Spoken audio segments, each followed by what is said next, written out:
Hey, what's happening, everyone? I'm SirJames coming at you guys with another video, and I hope you guys are doing well. Today, I'm here to give you guys my review on another Ultimate Works lightsaber. It's been a while since I've done one of their hilts, but they definitely came out early this year with some surprises for sure, which is releasing the Ultimate Works V2, which is the Ven Zallow lightsaber that we've seen in the Star Wars The Old Republic trailer. In fact, this is a hilt that you don't normally see with any of the other companies because it's such a rare hilt and almost no one ever makes it. And not only did they do this one here, which is the chrome and gold option, by the way, but they also did the other one, which we've seen in another trailer from the Old Republic with the twin brothers. And that was the same design, except instead of the chrome, it was the white and gold, if I remember correctly, which is pretty cool that they did both of those versions. So I thought that was really cool. A good way to start off the year for the company. So definitely congrats. In fact, everyone was so pumped up for it. The pre-orders for this hilt and the other coloration went by so quick. I think it was gone within 2 or 3 days. So hopefully they do a restock for those of you who may have missed out on the first run. And hopefully you'll have a second chance or maybe even a third chance. So we'll just have to kind of wait and see how things go. But I believe the white version was the limited edition one, if I remember correctly. But like I said, this is the Ultimate Works V2, which more specifically is Ven Zallow's lightsaber. If you're not familiar with this hilt design, I highly recommend watching, I believe it was the very first trailer for the Old Republic. The Jedi Temple gets under attack, and then we have a Jedi Master, such as Ven Zallow, going up against a Sith opponent known as Darth Malgus. Fortunately, he fell in combat, but there's that really cool cinematic shot of this hilt just dropping to the floor with the green smoke emanating from the tip of it. It's just a really cool shot. But here we have a really good recreation of it. I will say, if you are going for the gold and chrome option, definitely a fingerprint magnet for sure. So let me go ahead and give you guys a closer look of the hilt first. I do want to note, because of the size of this hilt, I can't really put it on the turntable to rotate like I do with the other ones. So I'm going to instead incorporate some shots that I took in the light box. Let's go ahead and get to those.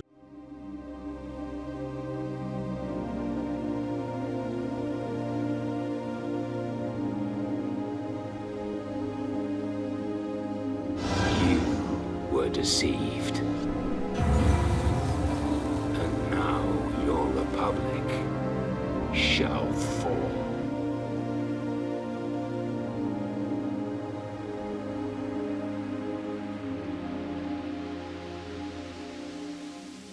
Alright, welcome back. I hope you enjoyed those photos that I took for you guys. Definitely a really nice glamour shot for sure.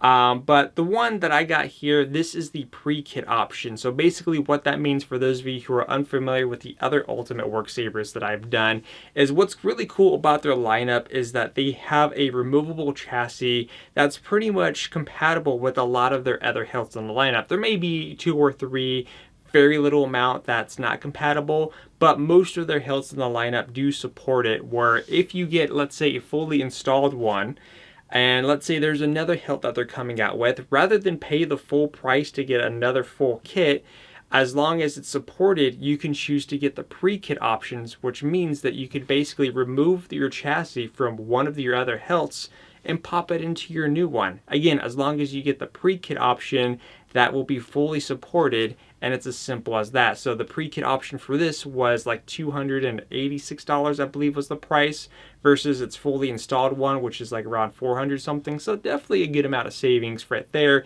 if you're looking to do something like that for your collection to be a little bit more cost efficient. Now, I will point out that first off, this hilt definitely has a lot of weight, especially towards this midsection right here. Now, the other cool thing about this midsection is that this actually supports a crystal chamber, which let me go ahead and show you right now. So here's how it looks. When you flip this section over, you will notice a door here. Now, there's a little lip here. It's just a little notch here. You could actually kind of reach in there. It's a little bit hard to do when you first get it, just because it's all fresh and new. But after a while, it starts to get loosened up a little bit. But this actually does open up, and you have a crystal chamber in there. In fact, let me go ahead and turn on the hilt. And there's your crystal chamber. So not only does the crystal light up with whatever your blade color is going to be, but you also have 2 additional lighting options here. One on this right hand side and on the complete opposite on the left. And of course you have your main hilt that lights up too. Now as far as the crystal goes, the crystal will basically do whatever the blade is doing. So meaning that you don't have to do anything as far as your configuration goes, and I'm using the Proppy board by the way. There's no crystal configuration that you need to do. It's set up and pre-wired so that way the crystal will mimic whatever your blade config is going to be. That's it, so it's simple as that. So let's go ahead and turn this off and close this.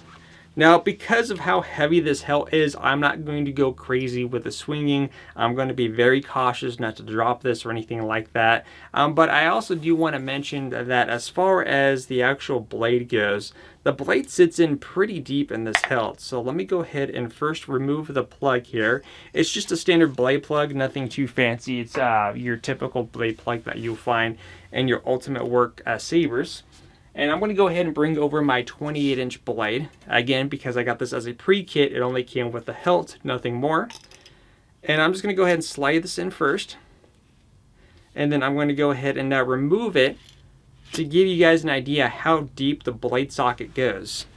So right where my thumb is, this is the top of the hilt, right where my finger is. So all this right here sits inside the blade. So it's a very deep blade pocket for sure. So keep that in mind if you're using, let's say, a 28-inch blade. You're not going to get the full 28 inches. It's going to be 3 inches shorter. Actually, it's about 3 inches last time that I measured it. So let me go ahead and pop this in and tighten this down. So that way we can go ahead and go over some fonts and let you guys know how it feels in the hand. But I feel like this is more of a display hilt just because of the high finger prick magnet for sure. So let's go ahead and turn off this light here. Which, by the way, Luke finally has his light up lightsaber, so they got their own dual thing going on over there. And let's go ahead and go to a appropriate font for this one. We're deceived. And I'll show you guys how the chassis opens up in just a moment. I do want to start off at least with font number 1. So let's go ahead and activate. Which, by the way, this control box here is your button setup. So this top will turn on and off the blade. And this is your secondary one right here. Now, the way it works for the chassis here is that you unscrew the pommel here, just like that, and go ahead and pop out the core, and there's your core right there. Now, if you have it the opposite way, then basically your button mapping will be the opposite. So if you plug this in, you may find that the secondary button would be power on, while the top button is your aux button. All you need to do is remove the chassis and flip it 180 degrees, and then it will fix the problem. Simple as that. So here we go. So I'm basically holding it from the center just because that's where most of the weight is. It's definitely heavy. Like, it's not a saber that I would feel too comfortable with going around swinging, just because I feel like I may end up dropping it. And especially with how rare this hilt is to pop up in the community, I don't think you'd even want to drop it to begin with.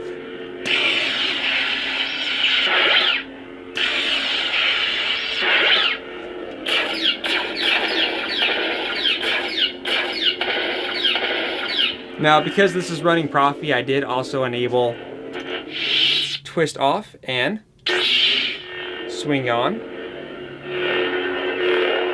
As far as volume goes, the audio sounds great. Because of how loud this is, I do feel like a rumble effect within the entire hilt, especially where I'm holding it at. So definitely nice and loud for where the current audio settings is set at. So let me go ahead and switch to a few fonts here. Kid, I'm about to let everyone in on the secret. Kane and Jarrus.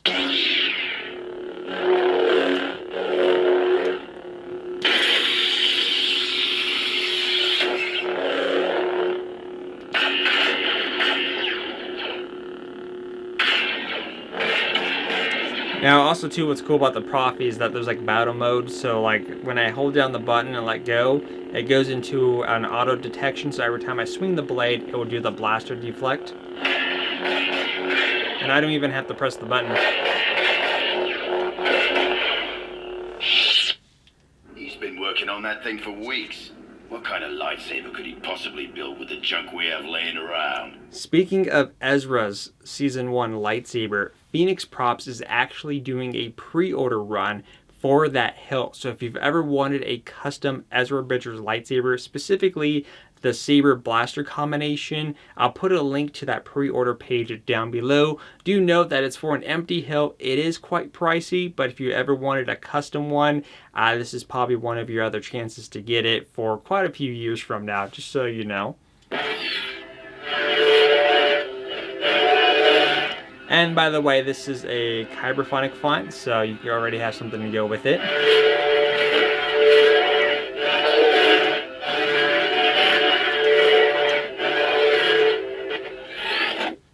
I've been waiting for this day for a long time.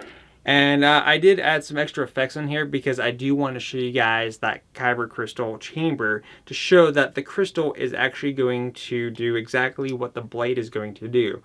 So in this case, as you guys know, Kylo Ren, he's got the unstable blade effect going on. I'll show you the dark side. And if I bring over this, you will see that the crystal is also unstable, just like the blade.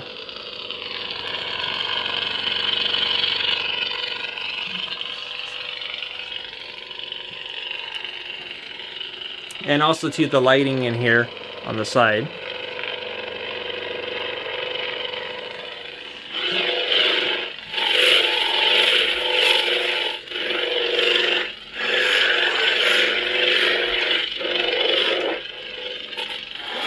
Anything else?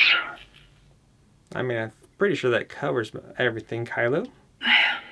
Then we have Leia. I might be one of the last of my kind. We have, of course, Cal Kestis. I recognize that stance. Perhaps you've had some training after all. Now, a lot of people always ask me, is like, do you have to have quotes on there? You don't. You know, when it's your custom saber, you can do whatever it is that you want. If you don't want quotes, don't add the quotes. Pretty much simple as that. I won't let you manipulate me. Yeah.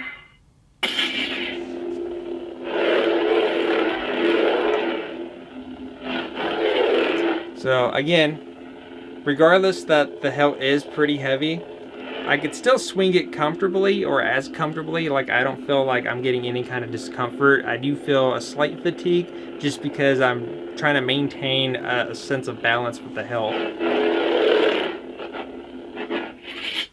Inquisitorius. Cal Kestis. How predictable. So definitely gonna add that in there.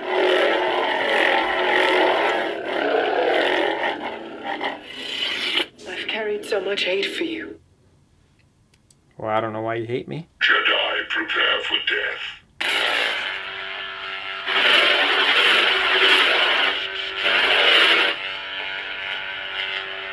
Let's see. Foolish Jedi. Finish him. I always have to remember how to activate the quotes or force effects. Anytime Prophy undergoes a change, there's usually different prop folders that you could use for your different config setups. Here's the orange.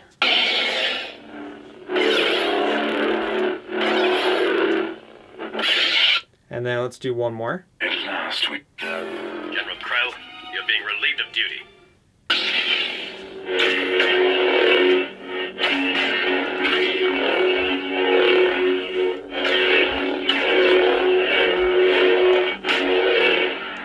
So again, very nice hilt indeed.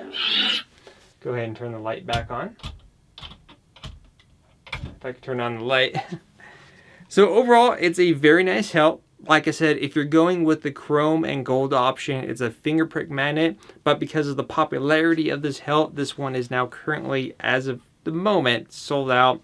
Whether or not we may see another restock this year, I'm hoping so, because I know there's a lot of people that really want this hilt, whether it's just a display piece or fully installed. Hopefully those of you that want to get your hands on this will have the option to do so, hopefully later on this year. But like I said, this is a nice one. I'm not getting the white option if you were curious, because it's the same thing, just different color. But still a very cool hilt indeed. Deeper blade depth, and just a really nice way to kind of bring something back that we don't commonly see anymore. But let me know what you guys think about this. Or in fact, here's a question for you guys. How many of you have played Star Wars The Old Republic? If so, what kind of class were you playing? And what was your favorite moment or experience from said game? Let me know in the comment section down below. Until then, I'll see you guys next week with another lightsaber review. But because you guys have been asking me countless of times, can I review something a little bit more budget friendly? And my light just turned off right in time. You know, something that's not going to cost you an arm and a leg, that's not $300 or in fact $200. Well, the good news is that I have a hilt right over here that I got off Etsy that cost me only $146. In fact, for the price, fully installed with the blade, and it's actually very good. So hopefully you guys stay tuned next week for that review. Until then, I'll catch you guys next time, and I'll see you guys later, and may the Force be with you.